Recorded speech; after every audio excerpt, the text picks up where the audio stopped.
Inilah sosok driver ojek online yang rela tak dibayar demi antar jenazah bayi.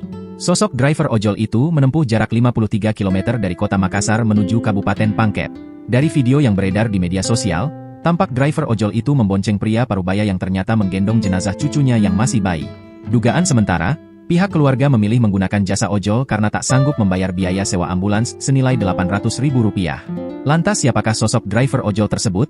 Sang driver ojol ternyata bernama Darmawan Syah. Darmawan Syah menceritakan awal mula dirinya membantu mengantarkan jenazah bayi.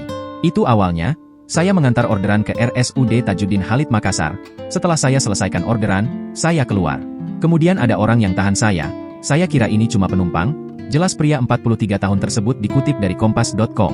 Ia awalnya kaget, lantaran pria itu memintanya mengantarkan sampai ke Kabupaten Pangkep yang jaraknya cukup jauh.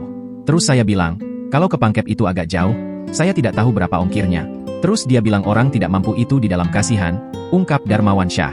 Saya bertanya lagi, ini sebenarnya apa yang mau diantar? Dia bilang ada jenazah di dalam.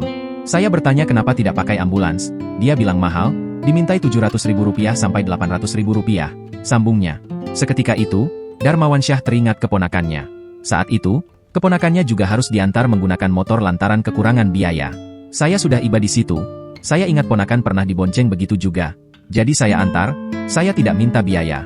Saya cuma membantu sesama manusia, katanya. Darmawan Syah mengatakan, jenazah bayi itu diantarkan dari rumah sakit untuk disemayamkan ke salah satu pulau terluar Pangkep. Darmawan Syah mengungkapkan, usai aksinya viral di media sosial sudah banyak yang menghubungi dirinya untuk memberikan apresiasi. Banyak juga yang telepon tadi mau kasih sumbangan. Tapi saya bilang sumbang saja ke masjid karena saya juga ikhlas antarkan. Membantu sesama manusia, tandasnya. Download Tribun X sekarang. Menghadirkan lokal menjadi Indonesia.